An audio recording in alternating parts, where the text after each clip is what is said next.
Welcome, everybody. Delighted to welcome you all to this members meeting, January 2023. Really delighted to have with us tonight our guest speaker, Tom Bonier. I'll introduce him a little bit more later, but maybe before we get started, just a note for folks in the room and folks that may be tuning in on Zoom. We just have some meeting logistics to remind folks about, especially for those who are Zooming in. First of all, I'm assuming you all can hear me okay. Please send up a flare if you can't. But the virtual attendees are in with the cameras off. We do ask you to please stay muted. Please use the chat feature for questions. We do ask that people be respectful with their questions. Any comments that are hurtful or inappropriate, we will use that as an excuse to boot you from the room. You don't want that to happen. And this meeting is being recorded. Can't hear anything from We this will guy. post it later on to the Howard County website, and we'll, with Tom's permission, send the slide deck also to folks after. Any other information resources that we share, we will also be sure to send in any follow-up messages. So with that, just a quick note on the agenda for tonight. We're just going to talk a little bit about who we are for any newcomers. Talk a little bit about where we've been, and then Tom Bonier will talk about what happened in 2022 and what happened with, and particularly with polling and how that affected the outcome in 2022. And then we'll talk a little bit after that about where we hope to be going over the coming year or so. So really delighted to have you all with us, and thank you for taking the time. So just real quickly, who we are. We are an informal group of Howard County, Maryland residents. We came together back in 2017 because we believe in fairness, tolerance, inclusion, and democracy. We came together because we wanted to fight the hate, racism, and overall stupidity of the MAGA Trump movement. We are an all-volunteer organization, which means we operate from the bottom up. We're not a nonprofit. We don't go around soliciting for donations just to raise money and that sort of thing. We might pass the hat occasionally if we have to rent a room and that kind of stuff, but by and large, we operate on a shoestring of our own accord. And with that bottom-up approach, we operate using action teams. And so that's how we work. Let me see if I can minimize the screen here so y'all can see that here in the room as well.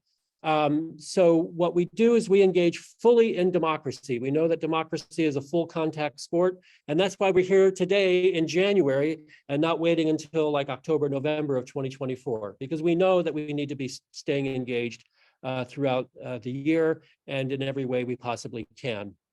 And we're organized through action teams. We have a variety of teams, as you can see on the screen, focused on defending democracy, media integrity, immigration, red to blue, climate action, education, and communications. And if you're new and you've got some idea of some issue or something you would really like to focus on, please do talk to us. We're happy to do that, but again, it's bottom up. We're here to facilitate, we're here to help coordinate. We don't dictate. We don't tell people what to do. We don't try to push things from the top down. We look for the initiative to come from the bottom up. And that really helps, I think, keep us fresh as well, right? That we're open to new ideas and new ways of doing things, and also new ideas about the issues that we might focus on, as long as they're in line with the principles that we're trying to advocate for and advance. So let me see if I can, here we go. So we use three main levers of change, right? We use our constituent power. We engage with our elected officials to let them know what we think, how we feel about things, and what we expect of them, and try to lean in wherever we can to try to help move the decision-making process. We also are engaged in election mobilization, trying to get voters out, working with other allied groups. I see folks here from like Swing Left and others that we do try to collaborate with. And so it's great to have that kind of collaboration among folks here in the county and beyond. From the host. And we work to move public opinion. We'll go out and we'll do some demonstrations. We'll go out and we'll do some things to call attention to a particular issue, letters to the editor, or other things that we can do to get the word out to try to help mobilize people. So where we've been, just a quick reminder. So we came together in January of 2017, and it was really at a time when I think people were in despair as to the direction of the country and feeling a little bit powerless. And Indivisible Howard County was one of several pop-up groups that emerged here. And again, I want to thank Liz for the initiative in bringing us all together in 2017. Our first and long-serving coordinator. And so, you know, Indivisible really emerged as a powerful group because we worked together in a collaborative way through the action teams that I've talked about. But what we helped to do together with others around the country, right, was in 2017. We saved Obamacare at a time when people thought it couldn't be done. We, again, in 2018, we helped to build a blue wave, and we flipped a lot of seats. And particularly here in Howard County, we flipped some seats, right? We got Katie Fry Hester to take that Senate seat in District 9. We got a change in the county executive, and we've got a 4-to-1 majority on the county council. We didn't get everything we wanted, but Democrats, by and large, across the country, certainly, I think, ran the table as far as the kind of outcome that we had with the blue wave that really materialized with taking over the House. 2019 impeached Trump, and in 2020, again, we stayed mobilized. We elected Biden-Harris. We held the House, and then as we worked and cooperated with others, we helped with Georgia, and they flipped the 2 Senate seats down there, right? And we got control of the Senate. Maybe by a whisker, but we got control of the Senate. Then what happened? We continued to engage, and we defeated MAGA Republicans in 2022. There was no red wave. I think Tom will be talking about all of the nonsense that we might have been hearing going into the election about there going to be a red wave and all the headlines and whatnot. But we actually flipped seats again here in Howard County, right? We got Chow Wu and Natalie Ziegler in District 9A, right? And then we solidified our gains in other places. We didn't get everything. There was like one of the Board of Education seats we would have wanted to get, but hey, you know, we came darn close. And I think even on the county council in District 5, Joan Pontius gave a pretty hard run against David Youngman. But we still have a 4-to-1 majority in the county council here in Howard County. So again, that's great. All, you know, thanks to the work of so many of you working here in Howard County. And I know a lot of you also were out helping in neighboring states, Virginia, Pennsylvania, some like Richard who went to Wisconsin, others of us who went to Georgia to do some help out and knocking doors and canvassing with folks. So great work, everybody. We'll talk a little bit about some of that. So among the lessons that we've learned, right? MAGA extremists are unpopular, and we know we can win because we have won repeatedly. And second, we found that when Democrats actually stand up and fight and deliver the goods, we win. And if you've seen what's been happening over the last couple of years, we're delivering the goods, and we need to position ourselves for 2024. And that grassroots organizing around the year-round, right, equals big wins, big changes. We have to stay engaged, and that's why we're here. So just some real quick highlights. Our climate action team is already engaged in the Maryland General Assembly happening now. Thank you to Richard Deutschman, Barb Matheson for your leadership on that team. We've got dozens of bills that they're following, tracking, writing testimony on, and contacting legislators on, and recognizing that justice and equity are at the core of what we're trying to do also in the climate and environment space. But as you can see, there are a number of issues that they're tracking, and they have a great tracking system if you're ever interested. And I'm hoping one of these days they'll be able to share with others of us and the other teams on how they track the legislation. Our Defend Democracy team has been doing great work. Again, thank you, Christine, and drawing my blank now.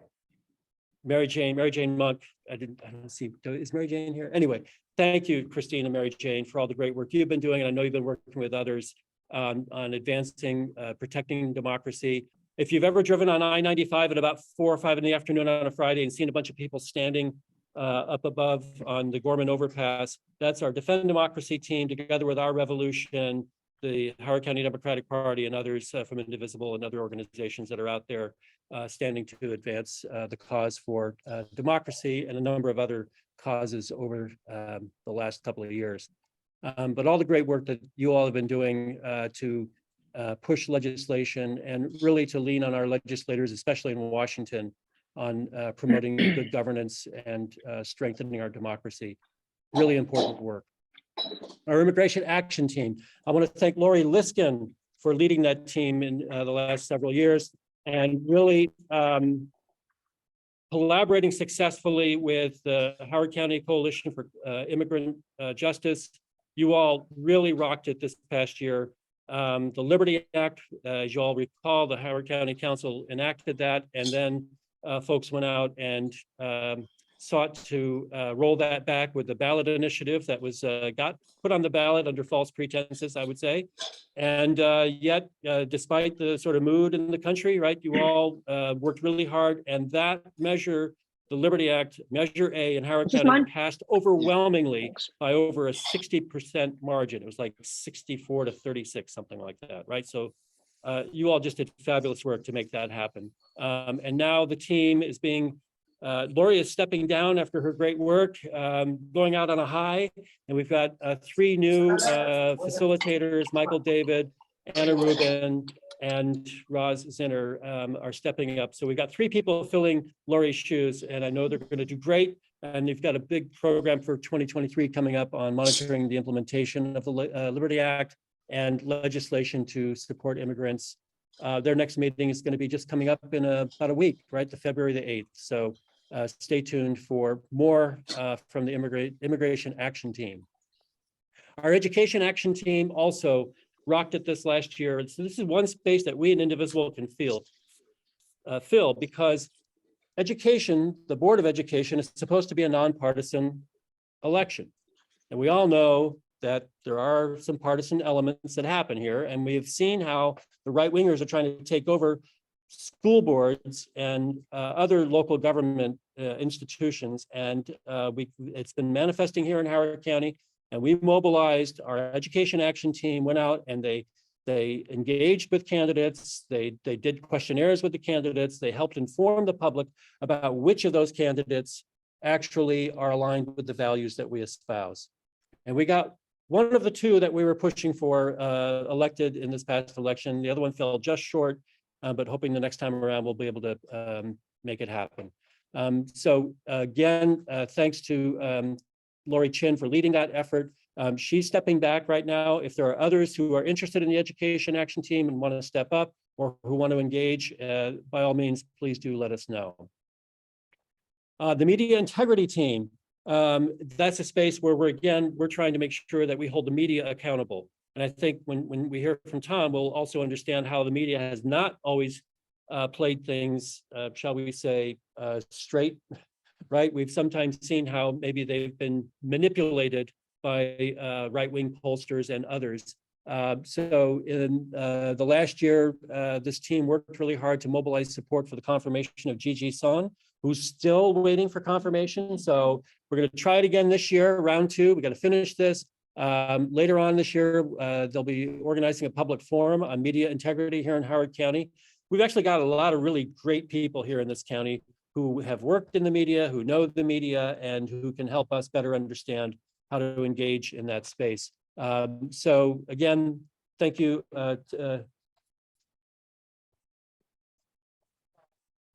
February 9th for the Media Integrity Team. So if you're interested in that, see Liz. And then our Red to Blue Action Team. This team has just really been so fantastic. Their members of that team more than tripled this past year. And they were engaged in text banks and phone banks and canvassing, particularly in Pennsylvania, but in other swing states. There were some 370 people involved in writing postcards that did over 17,000 postcards to voters in a lot of swing states. And then with the runoff again for Reverend Warnock in Georgia, they mobilized in a short period of time and pushed out something like 4,000 postcards to voters in Georgia. So I'd say over 21,000 postcards to voters, thanks to folks on the Red to Blue team and the Postcard Brigade. You guys really rock. And now they're focused on this Supreme Court election happening in Wisconsin, which is hugely important, because if that goes the wrong way, we could see the presidential election perhaps, shall we say, meddled with by the courts in Wisconsin. So that's a hugely important race. And our folks, again, are trying to help out our friends in Wisconsin on that front. Finally, our communications team, Sue Frankel, Judy Rice, others, Wanda Prater, Sue Imbach, and Michael and Natalie, who manage our website. You guys are so fantastic. Just really appreciate all the great work you do to put out regular updates to folks, keeping people engaged, helping people know what they can do immediately about something if there's an issue that we've flagged for them, whether it's a phone call, an email, a letter, a postcard. And you're also keeping our website fresh and informative, and really appreciate the great work of that. So if you're interested in the communication side of things and you want to help that team out, I know they can always use the help. Please let us know, and thank you to that team. And then just a big thanks to all of our action team facilitators. Everybody here is a volunteer. Nobody gets paid. We don't take a nickel for any of this. We do it out of as a labor of love, because we love our country, we love our democracy, we love our planet, and we're trying to do the best for our kids, our grandkids, and the broader community. So thank you to everybody on all of the action teams for the great work you've been doing over the years.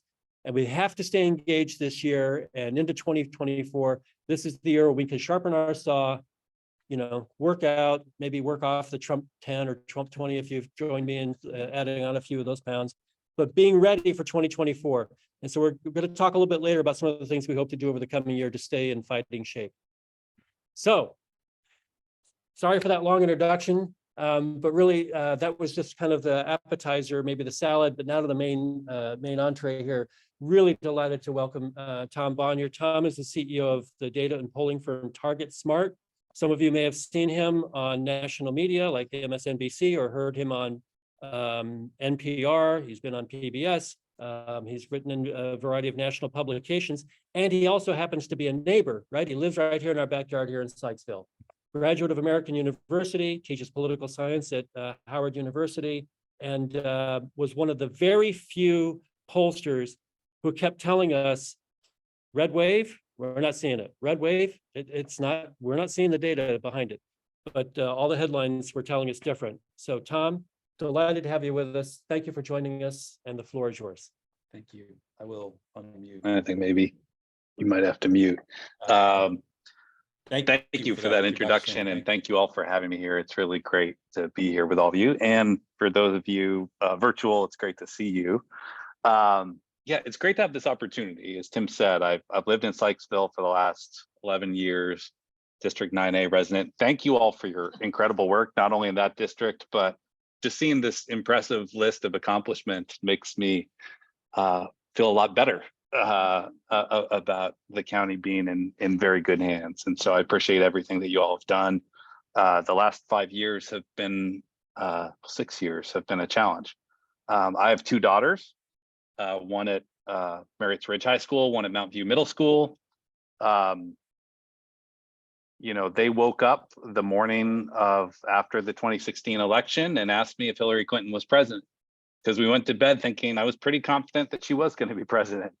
And that was a hard conversation to have. And the conversation I had with them at the time was, well, you're going to learn what it means to be activists and to help protect people who need that help, that there will be a lot of people who are at risk. And, you know, frankly, I think it was worse than most of us thought. But thanks to the work that you all and many others have done, it wasn't as bad, right? We went to the Women's March, January 21st, 2017. And I think that was their first taste of it.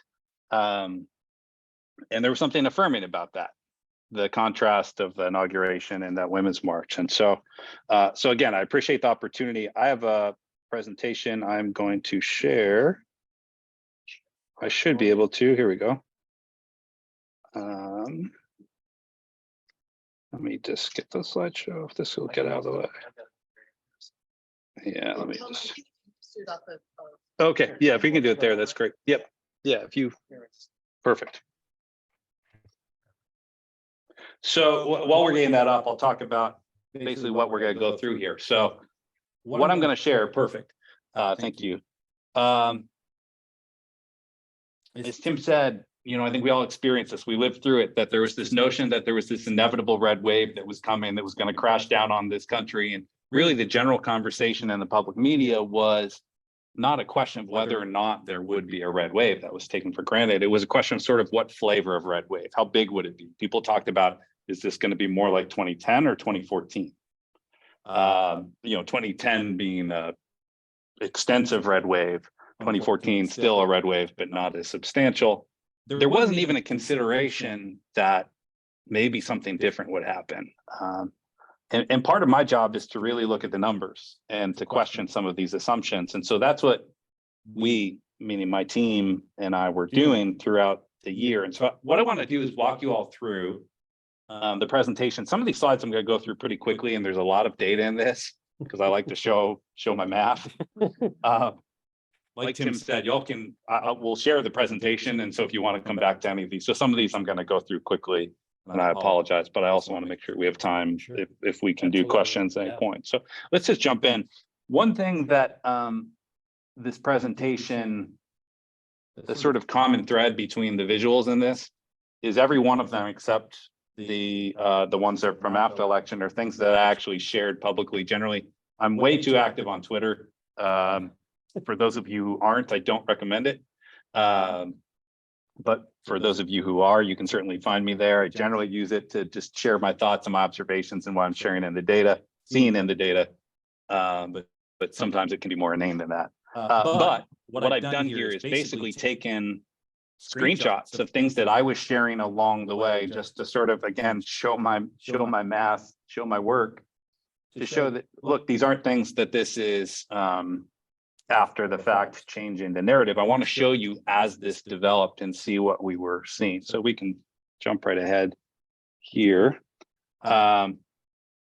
Basically, in that last slide, I talk about pre-Dobbs.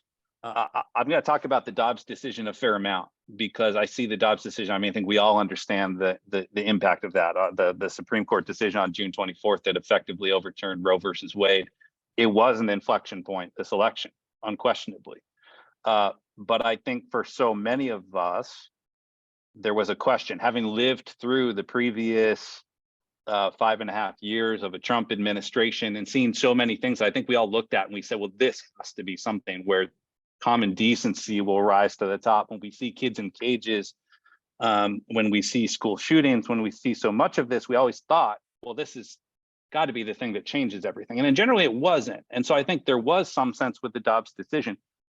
Will it be the same? Will this be something that you'll see some outrage and then it will pass? But I want to talk about before Dobbs, before we talk about the impact, because what we noticed in the data was that Republicans were underperforming even prior to that. This was supposed to be an election. People talk about the fundamentals when they talk about elections. And it's this sort of popular notion that elections are generally driven by things that are out of our control. The economy, presidential popularity, the election cycle, right? A number of other, inflation as a key component of the economy. And that's what we heard a lot about, right? Was that these fundamentals dictated that it would be this red wave. What those fundamentals don't account for is the atypical, ahistorical nature of what we've been living through the last several years. And frankly, the Republican extremism in this country. And so when you look at this, there are two comparisons here. This is just a graphic from 538, which is not my favorite site, but it does have some. I have my own issues with Nate Silver that I'd be happy to talk about. He and I have butted heads a handful of times, but this is basically just tracking the polling, and it's comparing two different cycles. On the left, the 2022 election cycle, and on the right, 2018. 2018 was a blue wave. That's a wave election.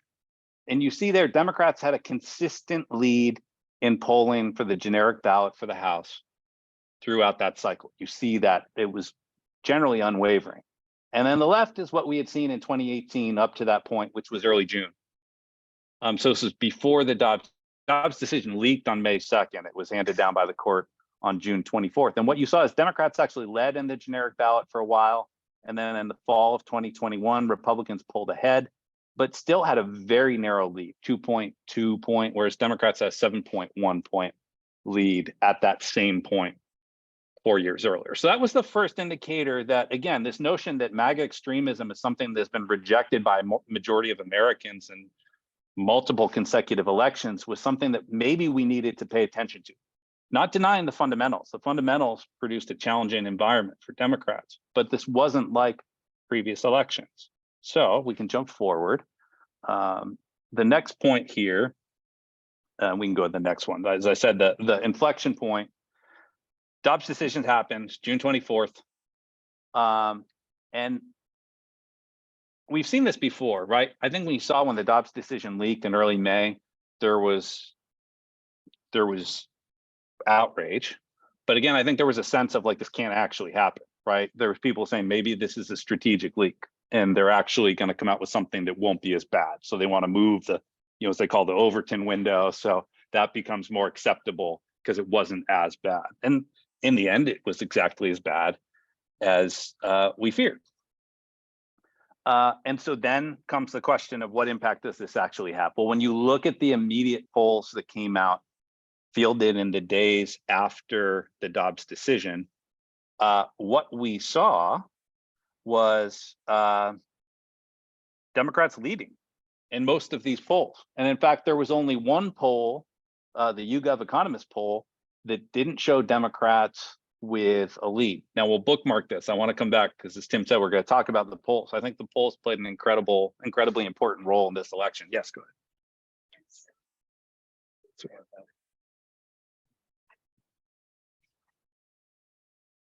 Oh, so what those show, for those of you who have made the good decision to not look at 538 webpage, one of the things that they do, I joke, but one of the things they do pretty well is they catalog polls. And so what this is showing you is the date the poll was fielded, sample size, who fielded it, who sponsored it.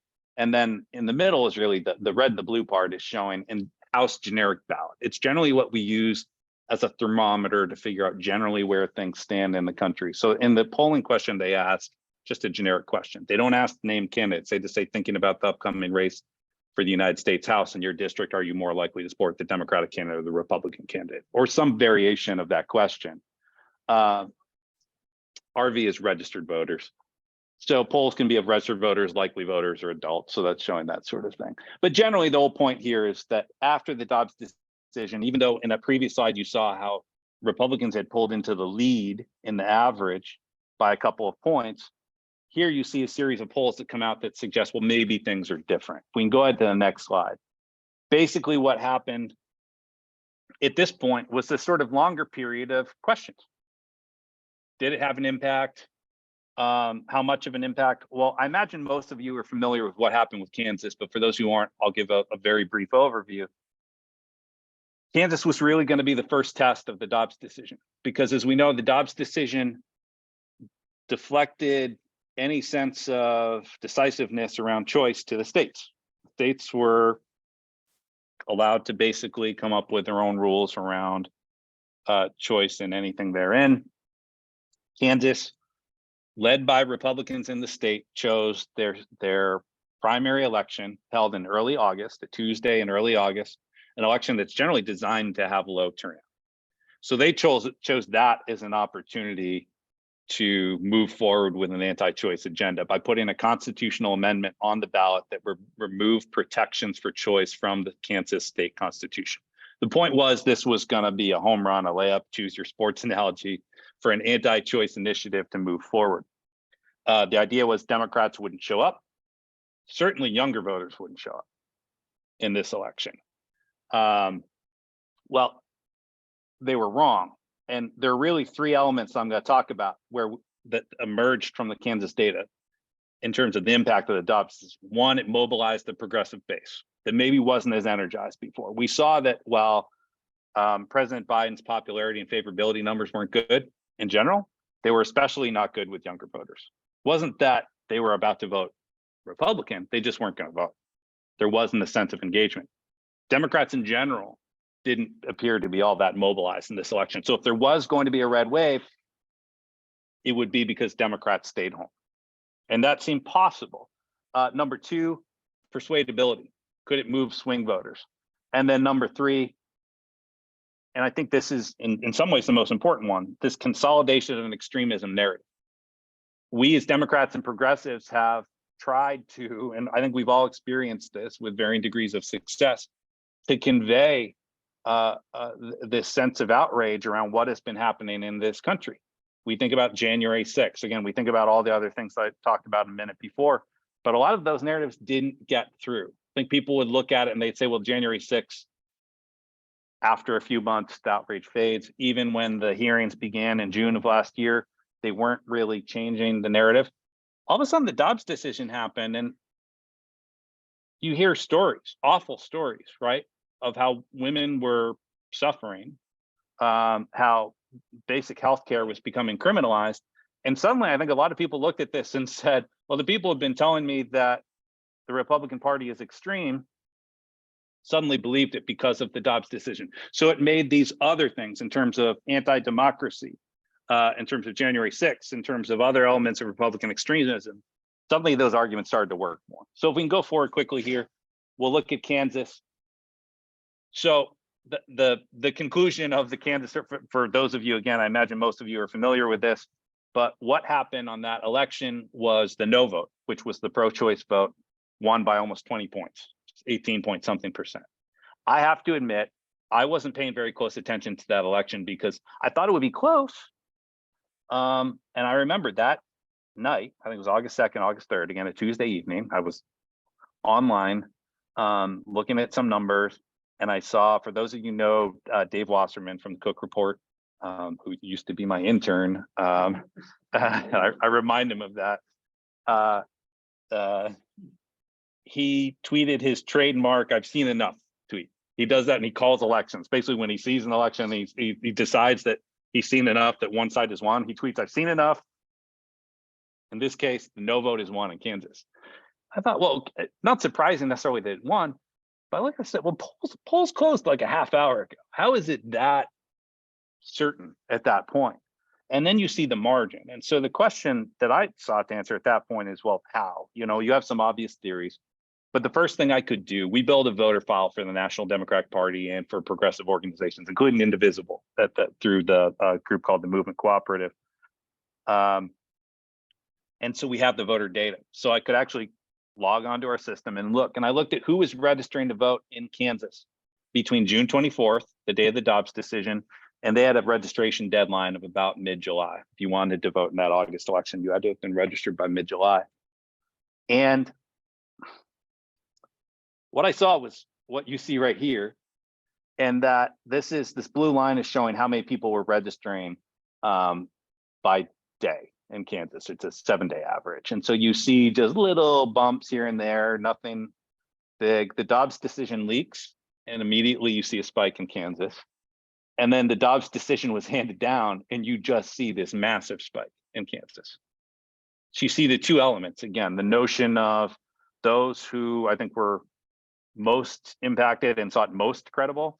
And then when it came out, basically the rest.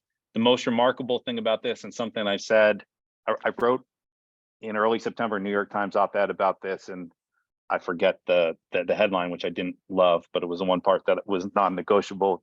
So it's something to the effect of how I've never seen anything like this before, but it's true. It just seemed too clickbaity for me. But in this case, 70% of these new registrants from June 24th on were women. 70%. I've been working on election data for almost 30 years. And so I was 19 years old, student at American University. I've been working with election data for a long time, and I've never seen anything close to that. I thought it was wrong. I was convinced. I reran it several times, and then I asked someone on my team to run it because this has to be wrong. Generally, if you see a registration where from a perspective of gender, it's maybe 55% one way or the other, that's a big deal. 70% just doesn't happen. It won't happen again. That tells us something was different. That doesn't look like a red wave. If we can jump ahead here. A few more, and I got to go through these quickly because it's just a lot about Kansas, but it won't surprise you. This is looking at the new registrants broken down by age and gender, and it will not surprise you that that top blue line is young women. Women, I think, under the age of 25. We can go to the next slide. This was the actual turnout. So eventually you get the data that shows who voted in every election. Doesn't tell us how they voted, but it says if someone voted. For all of us, we can see it. In this election, we can see it. So a few weeks after the election, we get the file that says who voted. So what these blue lines tell you is what percent of each group voted in this Kansas election. Now, again, these primaries usually turnout would be in the 20% range. It was in the 40s. Overall, it's huge. But if you look at the left side there, the left half, that's women. And you look at this, again, you want to talk about something that's unprecedented. Women under the age of 25 voted at a higher rate. In fact, if you took all men together, don't take the age breaks, just say all men. Women under the age of 25 voted at a higher rate than all men in Kansas. Again, you want to talk about something that's never happened before, and probably not happen again, that's it. But that tells you there's, again, for a red wave to happen, Democrats need to stay home. Well, they came out in this case in Kansas, yes. Yes. Yeah, so that's saying that in that case that 45 point, I can't see the exact number, 45% of women under the age of 25 who are registered to vote in Kansas voted in this primary election for this constitutional amendment. Okay, we can jump ahead.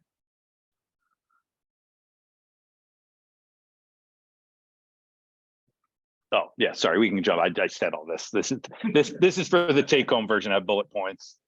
Okay, so then the next question was, well, what impact does this have nationwide, nationally? What's the impact here? And so we started looking at voter registration data. Again, as I said, all these graphics are things I shared at the time. I haven't changed them. So if they look a little rough, I apologize.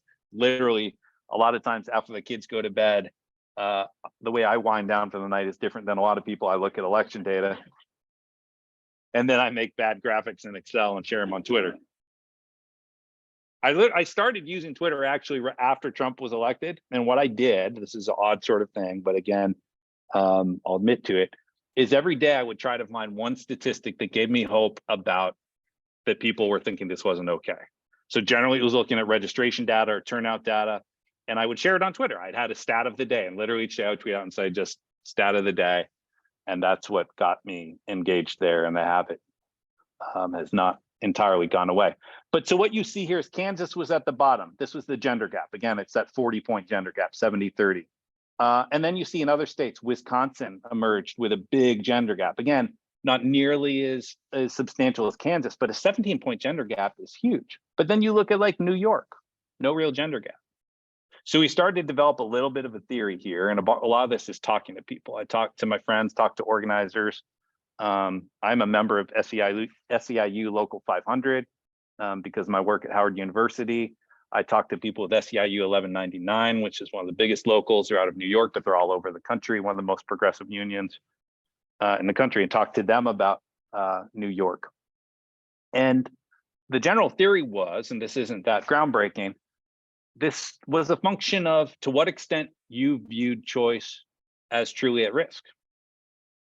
In New York, there wasn't a credible threat to choice. In Maryland, there wasn't a credible threat to choice. In places like Wisconsin, and certainly in Kansas, where you were literally voting on a constitutional amendment, it was. And so this pattern developed. We can jump ahead to the next slide. This is the country. This was a little bit further on. This was, I think, in late August. And so you see this now, places like Michigan, I took Kansas off it because it blows the scale, but you see Michigan and Pennsylvania with the biggest gaps. Great predictor. I mean, Michigan and Pennsylvania were two of the brightest shining stars in the election this year. And then you see some that were lower. Wisconsin by that point had dropped, which is sort of weird, but Wisconsin, I won't get into the weeds, but voter data in Wisconsin's a little bit weird. They don't have age reliably and they don't have gender reliably. But here's what stands out. I should explain this. So the blue lines are the gender gaps among new registrants in the 2022 cycle. The orange lines are the gender gaps at the same time period 2 years earlier. So the question was, people might look at it and say, well, what if women just register more closer to the election? And we're getting excited about something that always happens. Well, the reality is, as you would think, you see those orange lines, the gender gaps, there's generally no pattern, and they're generally quite small. But what we could say is in 2022, what we could see is that all but 4 states actually had a bigger gender gap in registration after Dobbs, more women registering. And the 4 states that didn't, Vermont, Georgia, South Dakota, Oregon, you know, part of that, there are some confounding factors as well. Some of these states, Georgia is an automatic voter registration state. Most people are already registered to vote, it can be. Nevada, similar. But it was again clear that the Dobbs decision was having an impact around the country. So if you believe a red wave is coming, this is another confounding factor. We can jump ahead. Oh, yeah, well, this, the pointer. Oh, perfect, thank you. Okay, here's another thing. One of the other, well, let me tell you what this shows you. So what this is showing is the gender gap in voter registration nationally before the Dobbs leak, between the leak and the actual decision, and then how many weeks out. So in the first week after the Dobbs decision, 2, 3, 4. So you see the biggest gender gap, not surprisingly, was immediately after. Still big gender gaps, but diminishing. We had 10, 11, 12. So what happens here? So I was, this was early September. I was on CNN with Don Lemon, who I generally like, but he had me on with a Republican. You know, they like to pit us against each other, and it's just a stupid, predictable waste of time generally. But what happened was Don kept asking me, but the Dobbs decision was such a long time ago. These are 3 men now on CNN talking about this notion that, well, yeah, but you know, half the population lost a fundamental human right so many weeks ago. Haven't they gotten it over it by now? He didn't say those words. To be clear, he did not say those words, but he did ask that question. Well, yeah, I mean, look, to some extent, the people who were going to register it because of the Dobbs decision had. That doesn't mean that it's no longer important to them. It means that people were impacted by it. But what happens here? Lindsey Graham introduces national federal legislation to ban. So if one of the questions was, right, this sort of dichotomy of is choice important in a New York versus a Michigan, well, it makes it more relevant. It doesn't make in the end, it didn't make a huge difference in states like New York, but suddenly it made it more relevant kind of everywhere. And so that's where you see the numbers start to go up again. A few more registration slides. Now I want to talk about the polls, and I've already gone on too long, but we've got lots of good data here, so we can skip this. This is just enough. So here's the thing. Other big question again about a red wave is it's engaging women. We saw that it was engaging younger women in Kansas, but would it have an impact nationally? So this is looking at the percent of registrants that were in the blue line, young women, the red line, young men. And so you see this is by date. You see a little spike around the Dobbs leak.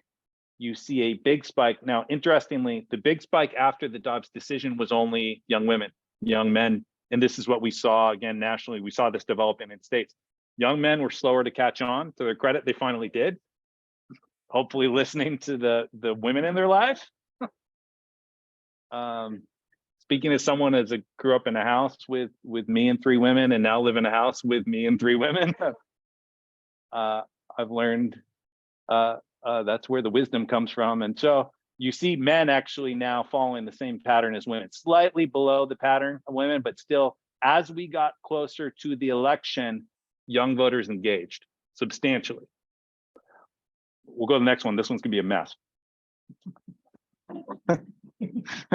Again, this is just stuff I tweet. This is Microsoft Excel, so I'm not a data visualization expert. But what I did is I overlaid again 2 years earlier to again test the theory. Well, young voters, they must register closer to election day.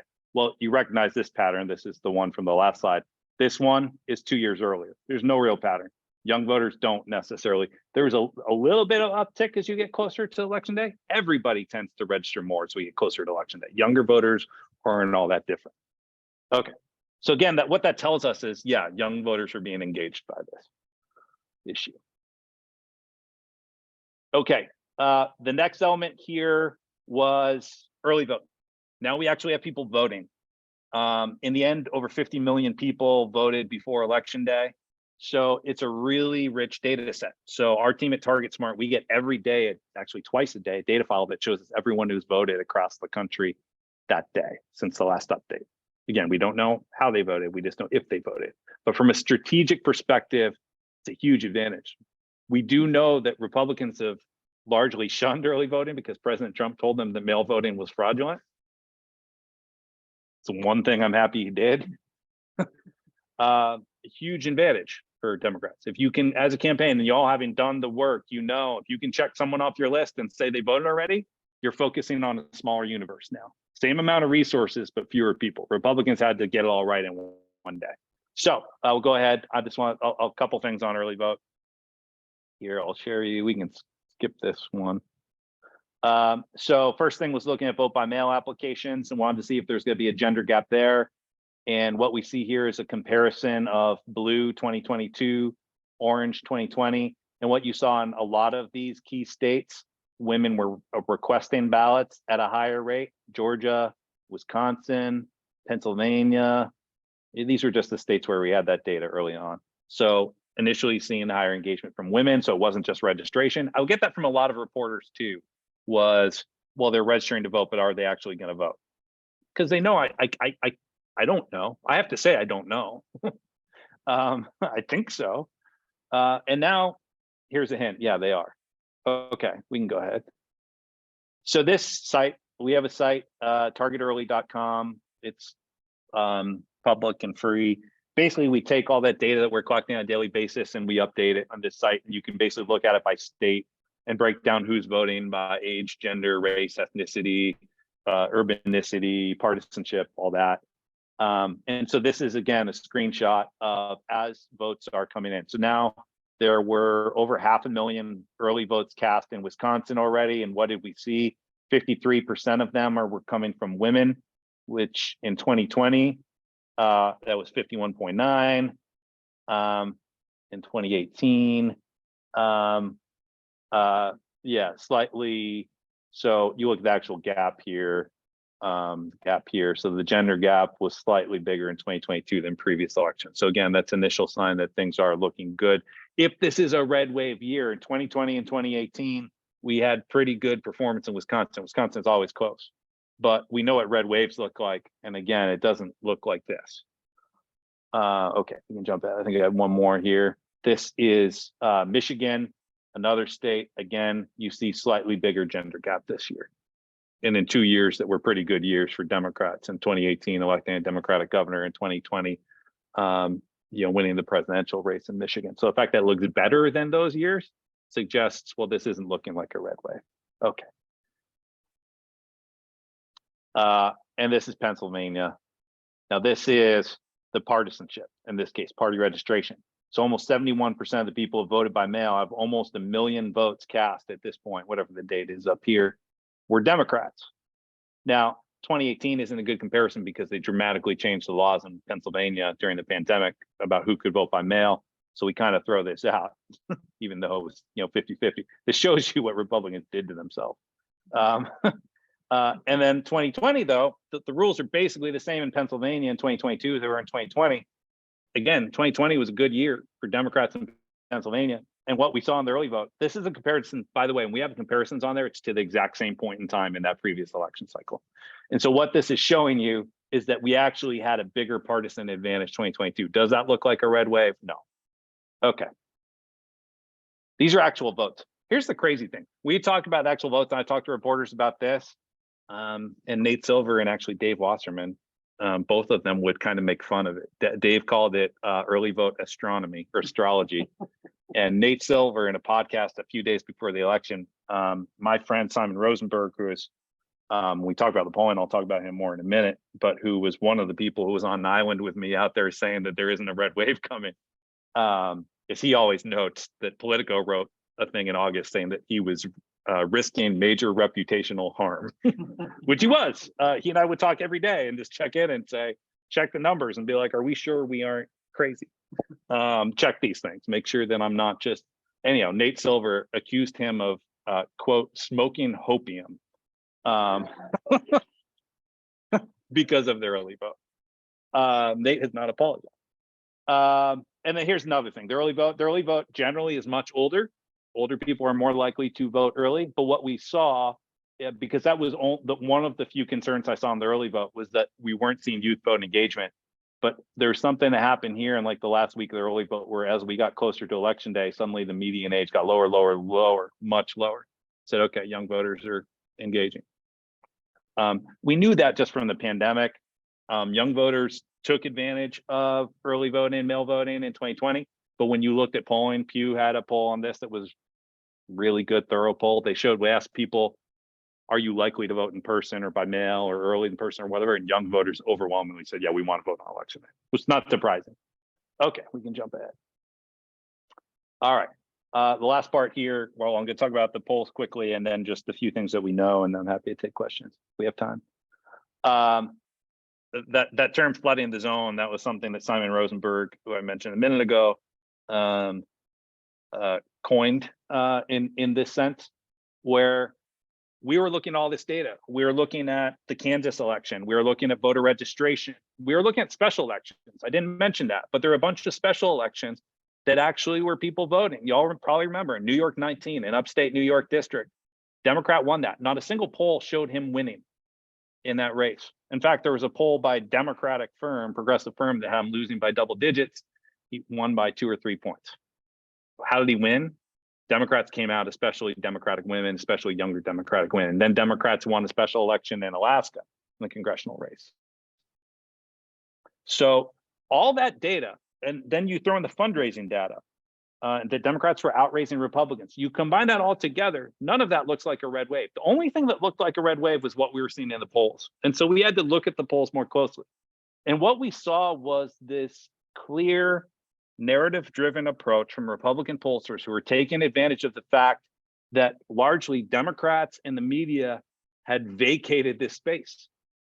Because what had happened after 2020 and some of the failures of polling in 2020 and 2016 is the media divested from polling to a large extent.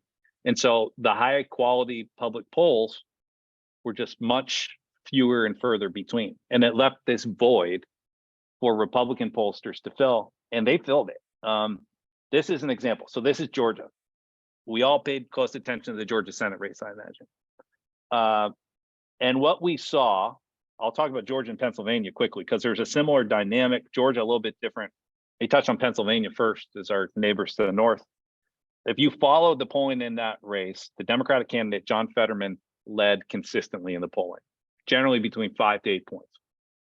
And Dr. Oz, a Republican candidate, and Republicans were desperate. They couldn't afford to lose that seat. If they lose in Pennsylvania, they're down 1, then they got to pick up 2 elsewhere in order to take back the Senate. So it makes it really tough for them. But they had to create a narrative as to why it would change because the polling was so stubborn, it didn't go anywhere. John Fetterman, as we all know, had a stroke earlier in the year and suspended campaigning for a while. He has the debate in October. Republicans bookmark that and they say this is when the race is going to change.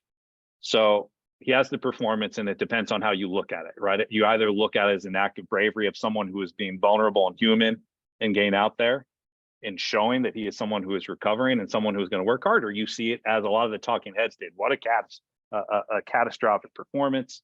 He lost the race. Well, within 2 days of that debate performance, a poll comes out in Pennsylvania, the first poll that shows Oz winning. There are a few problems with this. One, it was from a Republican firm, which by itself should make you skeptical. 2, it was a poll that was fielded over a single night. You don't do that in polling. You have to have at least 3 days. Reason is you reach different people on different days at different times when you poll. You remove bias from over a long period. I looked at the poll and saw that they had actually just basically eliminated young people from the poll sample.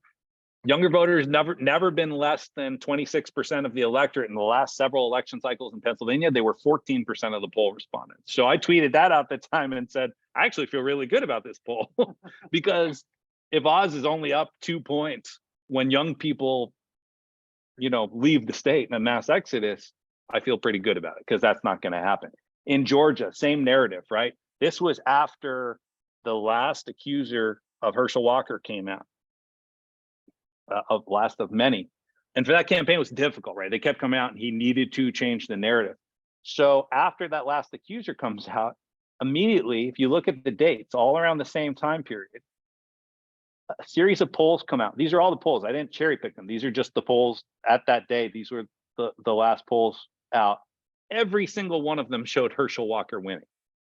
Every single one of these, every one of them is a Republican firm. There are no Democratic firms. There are no media polls. Yes. That's who, this. So 538 rates pollsters, and pay no attention to that. It's awful. So like you see this Trafalgar has an A-. It's absurd. They have this stupid, it's something Nate and I have argued about, but it's, pay no attention to it. But they just released a split of polls. Well, what's the point? If you're going to change the dynamic and the narrative in a state like Georgia, you have to believe that he can win. And if you're a voter in a state, if you're going to go out, if you're someone who doesn't always vote in an election, and midterms are about people who don't always vote, a lot of those voters aren't going to go out and vote unless they believe their vote will matter. And if the polling was showing the reality there, that Reverend Warnock was winning consistently, then Republican turnout likely would have been depressed with a candidate like Herschel Walker. So they flood the zone with these polls. The last example on the polling, because this is important, Wisconsin. In Wisconsin, Mandela Barnes, Democratic candidate, excellent candidate, lost by a point, 25,000 votes. 13,000 people had changed their votes, or 25,000 more Democrats had come out to vote. We would have 52 seats in the Senate. What happened in that race is Mandela Barnes was leading in the polling, running against Ron Johnson, person who was warned by the FBI that he was at risk of becoming an Russian asset. This is a real thing, based on his activity. And after the primary, which was a later primary, Mandela Barnes was leading, and then his lead started going down in the polls. Now, again, you look at the polls, they're overwhelmingly Republican polls now showing he's losing. So what happens is, from a media narrative, and I've talked to a lot of reporters who I know about this, and I've called them out on this, and they don't disagree, is polling shapes narratives. If you're an editor, the New York Times, the Washington Post, or any of the Wisconsin newspapers, and you're assigning reporters, well, a reporter's job is to tell us what's happening and why, maybe a little bit of how. And all they were seeing in the polling is what's happening is Mandela Barnes is blowing it. So they have to write stories about why, which means if you're a Wisconsin voter, you are waking up to stories every day about crime and inflation. And we saw that nationally, right? You can see that there's the people charted this out. You can see how in general, and this wasn't just Republican outlets, this was MSNBC too, that the number of stories about crime and inflation spiked. They got more and more and more as we get closer to election day, and then election happens, and suddenly it's not a story. And now we know the true story, right? When we look at how the economy is doing now, and we see the reality on crime.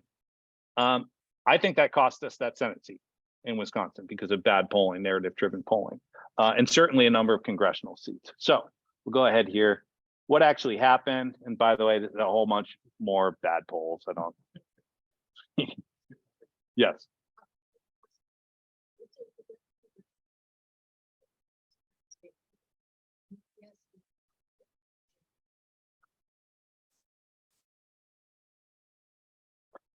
Yeah, I mean, it's a good question, and I could talk about polling in general forever. I won't do that tonight, but I'd be happy to bend anyone's ear in the future. But in the end, it's no secret that polling has been challenging, especially going back to 2016 and the failures of the polling that showed that Hillary Clinton was going to win easily. You know, in the end, the national polling was actually pretty accurate, right? She won the popular vote nationally by a wide margin. It just wasn't right in a lot of these key states. And then in 2020, again, the polls had a Democratic bias. And so to that question, at that point, it was actually, the theory was Democrats were just much more willing to take polls. And they talk about the shy Trump voter, right? Trump voters who were feeling marginalized were not taking the polls. Democrats were more likely to be home during the pandemic. So everyone sort of assumed, and that's the other important point about these polls is, and this isn't just the media, but it was the media, but it was campaign operatives on both sides. It's why you saw Democrats going on cable news talking about how a red wave was coming. And it was because crime and inflation. You saw Mayor Eric Adams in New York talking about that, right? Before the election, we're going to lose because we don't have a good message on the economy and crime. That was problematic. But what we were all doing is looking at the polls and then assuming, well, they're still going to have the same bias that they had the last couple of cycles. So the polls, even though they're showing a pretty close election in general, we'll probably do 3 or 4 points worse because that's how the polls did in previous elections. In the end, the polls actually had a Republican bias this time around. The polls over predicted Republican support. A lot of that was because pollsters were putting their finger on the scale and they were trying to make the poll samples more conservative to account for the bias that they assumed would be coming. It was a bad move. Okay, we can jump ahead of this one. This is everything I talked about a few minutes ago, but the point is you had all these different checkpoints that you could look at and say, where's the intensity? Where are the independent voters going? Is there a red wave coming? And if you looked at all of these, you don't need me to read them for you. One of my pet peeves is people who read PowerPoints verbatim, so I'm not going to do that. But all of them showed an advantage for Democrats, except the polls, and it depended on which polls you believed. And the polls that favored the Republicans, when you pulled back the surface and looked under the hood, were so absurd that you knew they were problematic. So, a couple slides here on what happened, and then I'll wrap up. There were some myths that came out immediately after the election. In the couple days, there were some people who basically were very wrong, which there are a lot of people who are very wrong leading up to this election from a pundit perspective. But they wanted to say, well, I was wrong, but here's how I was right. You know, I might have been wrong that Democrats were going to lose, but here's how I was right. Democrats only won because, you know, young voters, voters of color, Democrats in general stayed home. But Democrats won because Republicans swung over and independents swung over. And therefore, my worldview is accurate that Democrats need to stop appealing to progressives and start appealing to white working class voters. That's a paraphrase, but that was a myth. This was something that actually got out there. Was young people didn't show up. Democrats didn't show up. It was a quote +5 Republican electorate. We'll talk about what actually happened. So we can jump ahead here. When you look at this midterm election, it looked a lot more, when you look at turnout, it looked a lot more like 2018 than it did 2014. 2018, blue wave, 2014, red wave. And in some places, it actually looked bluer than 2018, which is remarkable because 2018 was the largest turnout in a midterm election in over a century and the best Democratic turnout in a midterm probably ever. And this was a midterm with a Democrat in the White House. Whereas I mentioned at the very beginning, if Democrats just lost the average number of seats based on those fundamentals, we would have lost 43 seats in the House. We did not do that. We did underperform in places, though. So we go to the next couple slides. The youth vote. This is, and I took this from John Del Volpe, who is a good follow on Twitter. He's from Harvard and specializes in the youth vote and studying it. And this shows you youth turnout in previous elections, and you see how unusual 2018 was. Here it is. That 33% in 2018 voted, way bigger than any midterm ever.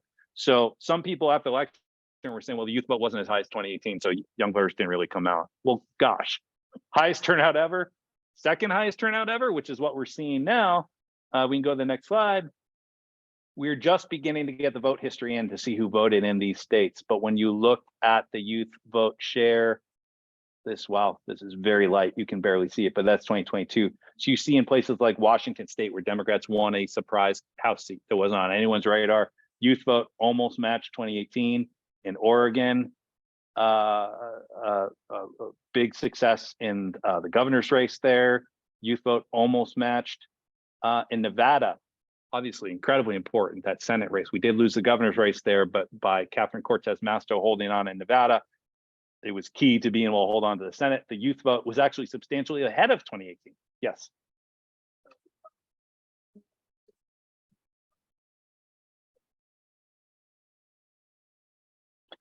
Yeah. Oh, Well, I think I get this question a lot, and I'm not a young person anymore, unfortunately. I will say, I do think we tend to oversimplify voting decisions in general, and especially the youth vote, and try to turn them into single issue voters. And I think you're right. We also have, and again, there's more analysis I had time to throw in here, but I put together an analysis on the potential impact of the student debt forgiveness, because you actually saw that spike in youth registration late was right after the announcement in late August. So younger voters are often more savvy than the rest of us, those who engage in the process. And so I think it's incredibly good point. An important point is that choice was important, clearly, but these other issues, when you look at the polling, also economic issues, the housing, right? When they look at younger, they where are they going to live, right? You see the first Gen Z member of Congress elected from Florida, Maxwell Alejandro Frost, has been talking about how he can't get an apartment in DC, and Republicans were making fun of him for it. And he said, "Well, I'm 25-year-old. I haven't got that congressional paycheck yet. I haven't built up credit, and you have to put first and last month down, and I don't have it, right?" And so, yeah, certainly, that's a very good point. Is that there are a lot of issues at play. I think what the Dobbs decision did is it just crystallized a lot of these other issues and brought them into clearer focus. And to the extent that maybe younger voters weren't in love with the Democratic Party, not that they would vote Republican necessarily, but they just weren't necessarily engaged. The Dobbs decision drew a closer partisan connection to, I vote for this Democratic candidate and it can have a positive impact. Yes.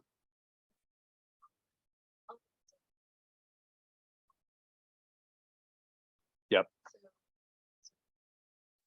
Yeah. Yeah, it's a great, and we can actually go ahead here because I got a map on the last slide, I think.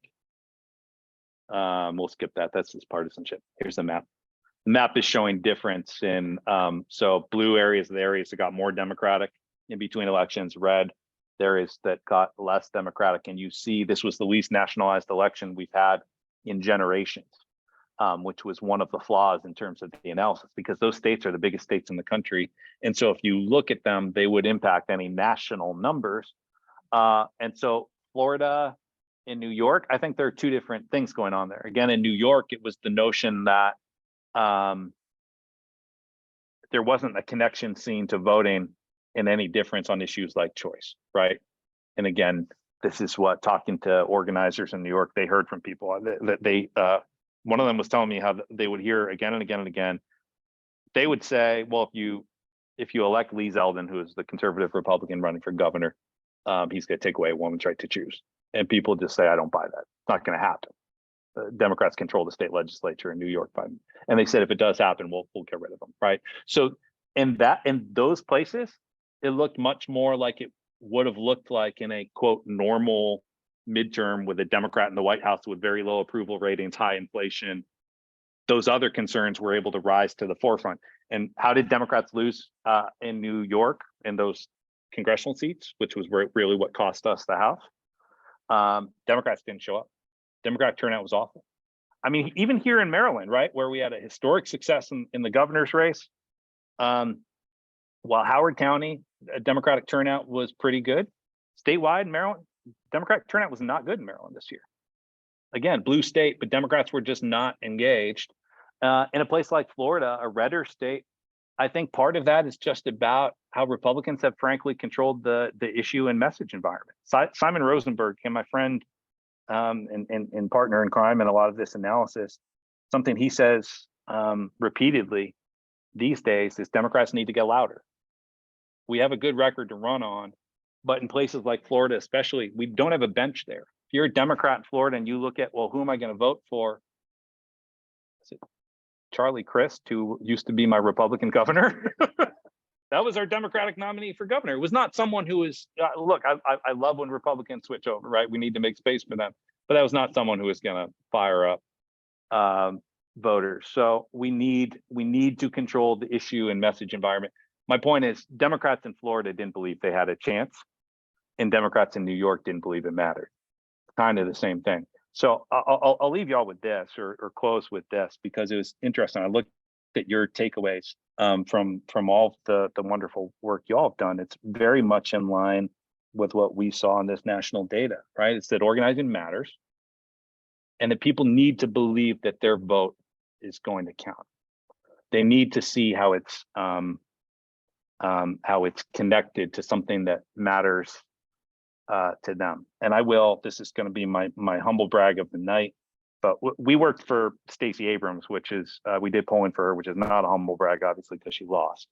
But I've worked with her for the last 8 years since she was in the State House.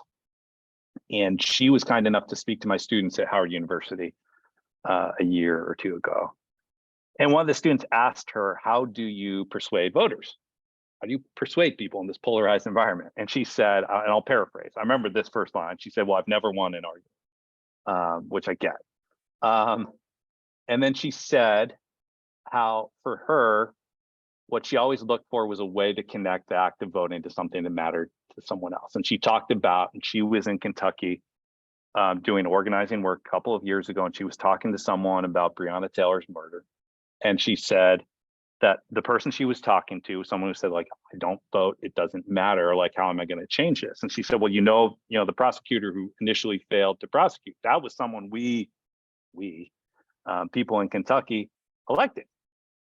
And we have the opportunity to change that. When you look at what happened in Memphis and the fact that the police officers were prosecuted, well, there was an election there where a progressive attorney general was elected recently.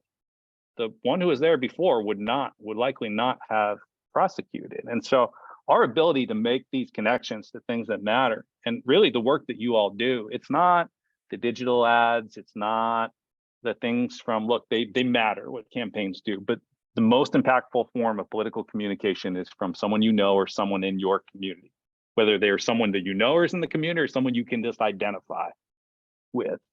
And so it really makes what you all do that much more elevated, and I appreciate it all in there.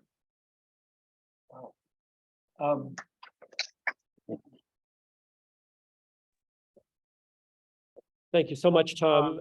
I think we have just maybe about 5 minutes or so, maybe, for some additional questions of others online or in the room. And I'll go to Lori Liskin. Struggling with methodology, and all of these folks listed with different polling organizations, are they using even remotely the same methodology? The sample size is very good. Yeah, there's a lot of variation in polling now in terms of methodological approaches.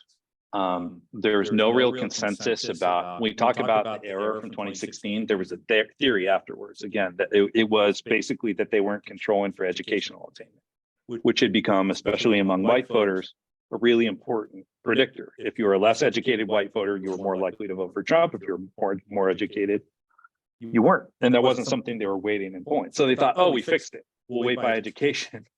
And in 2018, the polling was okay, and they thought they'd fix it. And then 2020, it was off again. And they said, well, we thought we fixed it. And so they came up with more theories. But basically, the whole process, they went through a very thorough process to try to answer that question. And the experts, American Association of Political Opinion Research, came out and said, we don't have a good theory about why the polls were wrong. And so what you've seen is a lot of people trying different methodologies. Our polling team has had good results. And one of the things we do, to your point, is we use what we call multi-mode polls.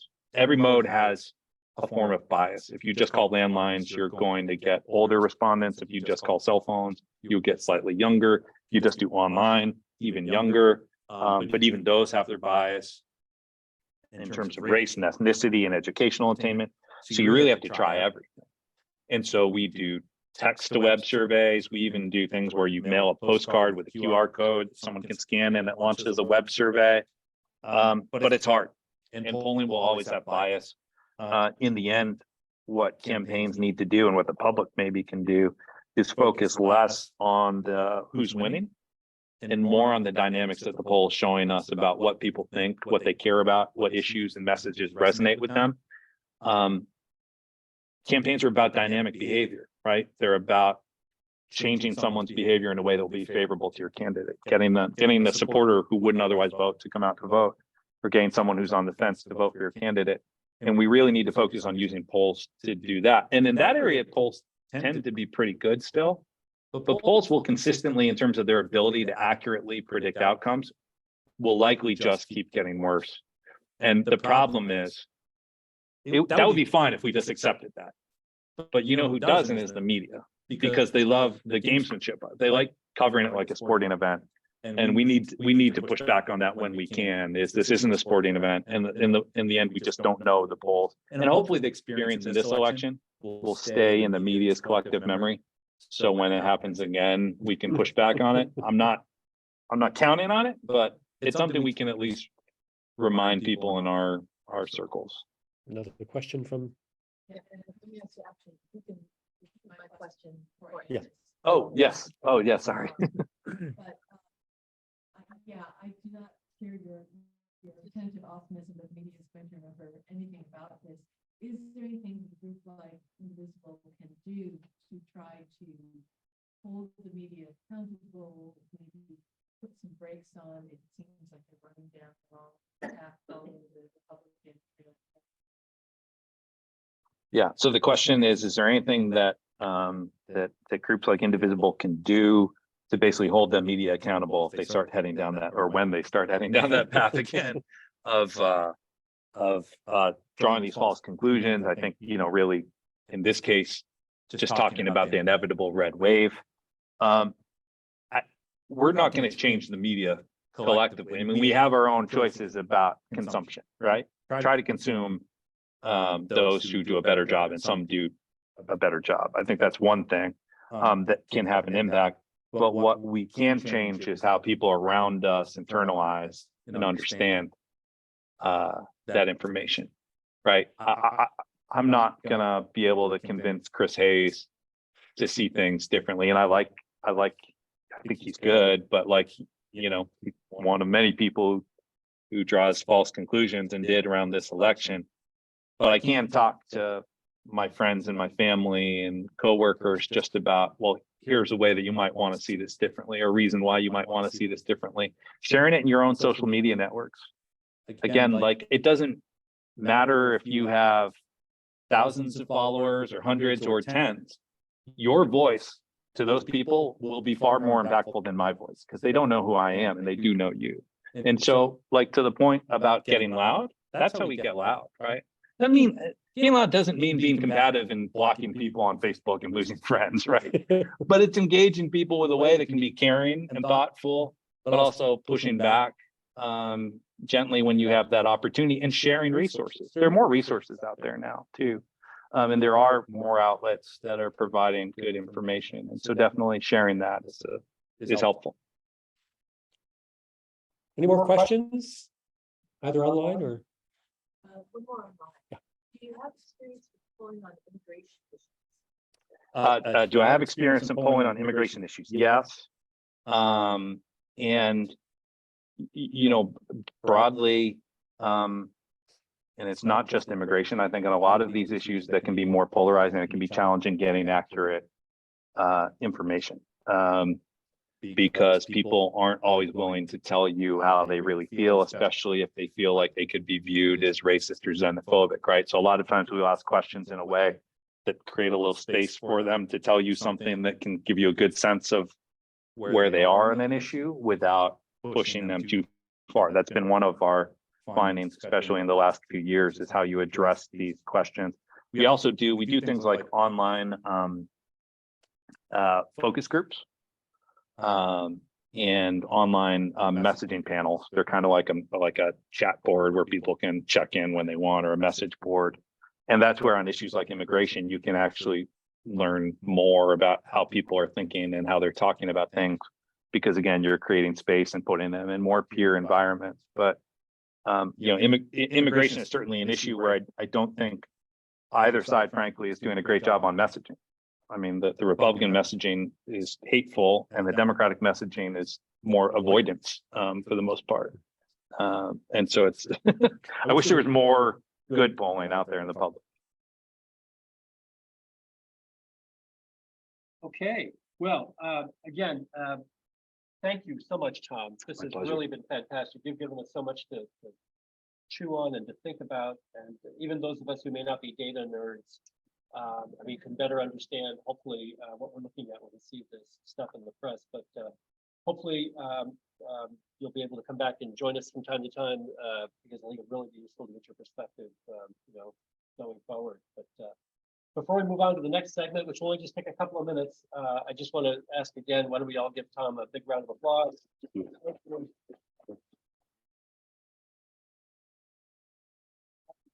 What's funny is I was already following Tom on Twitter, Tom and Simon Rosenberg and a couple other folks, and I was really encouraged every time I was seeing your tweets. And I had no idea that you were local. And then when you tweeted one day how you were happy to go out and vote for Katie Fry Hester, and I thought, whoa, what? That's District 9 right here in our backyard. So I reached out to Tom, sent him a message to Twitter like, hey, would you maybe want to talk to us? And anyway, so I was, here we are. and I was so excited to get that message because as I told Tim, I've like, it's the one area where I haven't been able to engage is right where I live. And so it's sort of weird that I've had the opportunity to be around the country and work with Democrats sort of everywhere and not in my own backyard. So it was wonderful to be able to make that connection and hope to do more. It's great to have the homegrown talent here. So thank you. So where we're going to go now, right? Some of you may have seen Indivisible National has put out a new Indivisible guide on defeating MAGA. And one of the things I love about Indivisible is the practicality of it all, right? And just a couple of things I wanted to highlight if you haven't already read this. Oh, and I just did make sure we do have a little show and tell here. It's very thin. Just a few pages. It's really, and it's a good rate. It's well done, as we come to expect from our friends in Indivisible National. But among the things we should be looking at is how we can spotlight the toxicity of MAGA extremism, right? And really, for us, and this goes to Tom's point about getting loud, right?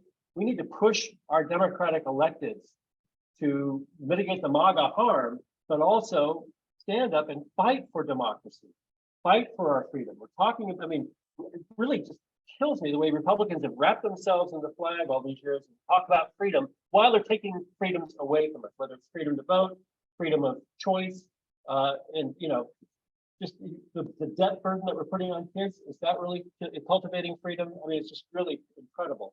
And also on delivering for the economic well-being of ordinary folks like ourselves. And that's one of the things I think what Tom you were pointing out, the change in the voter registration after the young people saw that there was this debt relief, if you will, for student debt. So anyway, that's one of the things we need to be doing, and for ourselves also to drive the narrative. We can't be held captive and always playing on the Republican side of the field because they want to set the narrative. We have to set the narrative too. And for us, it's also about peeling away voters. We can't be focusing on changing the minds of the extreme MAGA Republicans, right? And especially the electeds who are so fully bought in and vested in that kind of wackadoodle mindset. We really need to be looking at the folks that are, ready to be peeled away and energizing our own folks, to your point, Tom, about like really speaking to our values and framing the issues. And in my view, when we talk about democracy and freedom and economic well-being, we're talking about traditional American values. I mean, there's nothing more American in my view than those things, except maybe apple pie. But so that's what we should be doing. So going forward, if you're online and looking, or you can see on the screen here, go to our website. Just click on the part on events, and this again, this is the website IndivisibleHoCoMD.org. Click on events. You'll see our action team meetings that are listed there. We've got all kinds of other really good information resources there as well. Again, thanks to our comms team for keeping this alive and vibrant. And if you want to get plugged in, I invite you to reach out to us if you're not already plugged in with an action team. If you have an idea for a new action team that's aligned with our values, happy to talk to you about it. But we really do want this to be, again, consistent with the bottom-up kind of energy that we have and that we need to mobilize. So watch this space going forward. Our plan for the coming year is we're going to look to have a speaker 1 month, and then maybe follow it the next month with some kind of a workshop or capacity building where we can sort of sharpen our tools, right? So if you've got subject areas that you're interested in, you want to know more about, or if you, for example, if we want to have a speaker to come in and talk about ranked choice voting or other things that might be of interest to you, by all means, please let us know. This is the opportunity for us to sort of strengthen our knowledge base, strengthen our skill set, and be ready to swing into action as election season heats up again. And bottom line is, don't agonize, right? Organize. And that's what we're trying to do here. We want to stay engaged and keep moving forward. So please, if you haven't already gotten onto our mailing list, here are your contact points here. Really look forward to continuing to work with all of you that are here and online. And I would also just once again reiterate the call to action. Elijah Cummings was a real presence here in Howard County. We all loved him so much, really miss him. And talk about somebody who was like so passionate about speaking up for and defending democracy and reminding ourselves about what we are doing here and why we're trying to do it.